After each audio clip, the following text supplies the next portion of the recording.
NDRF અને SDRF સાથે યોજી ઉચ્ચ સ્તરીય બેઠક। હવામાન વિભાગ દ્વારા દક્ષિણ પશ્ચિમ ચોમાસાના કેરળમાં પ્રવેશ અને આગામી 10 દિવસમાં ગુજરાતમાં તેના સંભવિત આગમનની આગાહી કરવામાં આવી છે। આ પૃષ્ઠભૂમિમાં ચોમાસા દરમિયાન ઉદ્ભવી શકતી કોઈપણ કટોકટી કે આપત્તિજનક પરિસ્થિતિને પહોંચી વળવા માટે વડોદરા શહેર પોલીસ તંત્ર સંપૂર્ણપણે સજ્જ થઈ ગયું છે।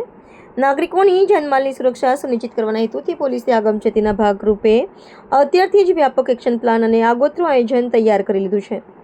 આગામી વર્ષા ઋતુને અનુલક્ષીને વડોદરા શહેર પોલીસના ઉચ્ચ અધિકારીઓએ એનડીઆરએફ, એસડીઆરએફ અને સિવિલ ડિફેન્સના જવાનો સાથે એક ઉચ્ચ સ્તરીય સંકલન બેઠક યોજી હતી। આ બેઠકમાં અતિવૃષ્ટિ, શહેરમાં પૂરની સ્થિતિ, જર્જરિત ઇમારતો, ધરાશાયી થવાની ઘટનાઓ કે અન્ય કુદરતી આપત્તિઓ સમયે બચાવ અને રાહત કામગીરીને વધુ સુદૃઢ બનાવવા અંગે વિસ્તૃત ચર્ચા વિચારણા કરવામાં આવી હતી।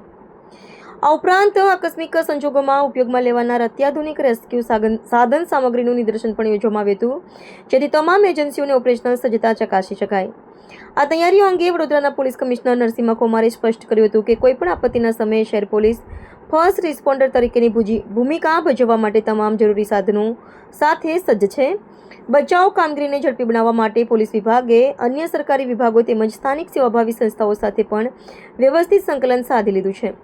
તંત્રની આ પૂર્વ તૈયારીઓ આપત્તિના સમયે નાગરિકોને તાત્કાલિક અને અસરકારક મદદ પૂરી પાડવા માટેની વહીવટી કટિબદ્ધતાને ઉજાગર કરે છે। સાઉથ વેસ્ટ માન્સૂન કેરળમથી પ્રવેશ કરી ચૂક્યા છે અને આવતા 10 દિવસોમાં ગુજરાતમાં પ્રવેશ કરતા હોવા અંગે આગાહી છે। તો વડોદરા શહેર પોલીસ અને અન્ય સમવસ્ત્રધારી દળો છે, એમના જવાબદારી છે તે અંગે એડવાન્સ પ્રિપરેશન તરીકે આજે આ કાર્યક્રમ રાખી છે। આના ભાગરૂપે શહેર પોલીસના અધિકારીઓ, નેશનલ ડિઝાસ્ટર રિસ્પોન્સ ફોર્સના અધિકારીઓ, એસડીઆરએફ, આપણા ટ્રાફિક બ્રિગેડ, હોમગાર્ડ અને સિવિલ ડિફેન્સના માનદ વેતકો અને અન્ય સમવસ્ત્રધારી એકમોના પ્રતિનિધિઓ, અધિકારીઓ આ કાર્યક્રમમાં આજે ઉપસ્થિત છે।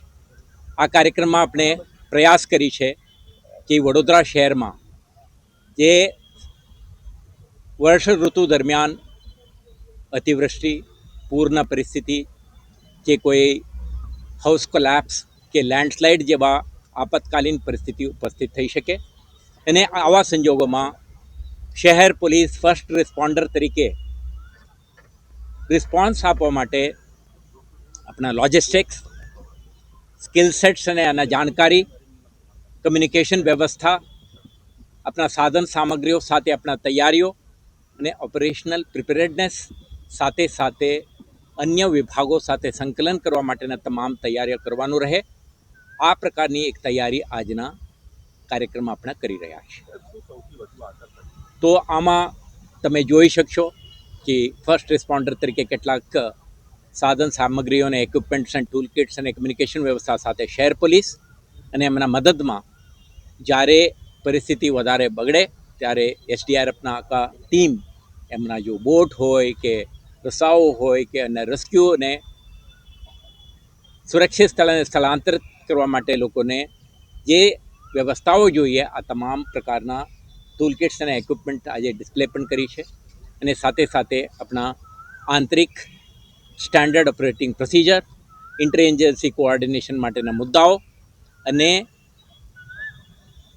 નોન ગવર્મેન્ટલ ઓર્ગેનાઇઝેશન્સ, સેવાભાવી સંસ્થાઓ અને કમ્યુનિટીના પ્રતિનિધિઓને શહેરના રહીશો સાથે જે રીતે ઓપરેશન કરવાનું છે તે અંગે તમામ વિષયોને આજે ચર્ચા કરી છે અને આવતા દિવસોમાં કરવાની થતી કામગીરી અંગે આપણા આંતરિક તૈયારીઓ, ઓપરેશનલ પ્રિપેરેડનેસ સાથે વડોદરા શહેરવાસીઓને આપણે ખાતરી આપવા માંગીએ છીએ કે કોઈ પણ આપતકાલીન પરિસ્થિતિને પહોંચી વળવા માટે શહેર પોલીસ સુસજ્જિત થઈને કમિટમેન્ટ સાથે તૈનાત રહેશે।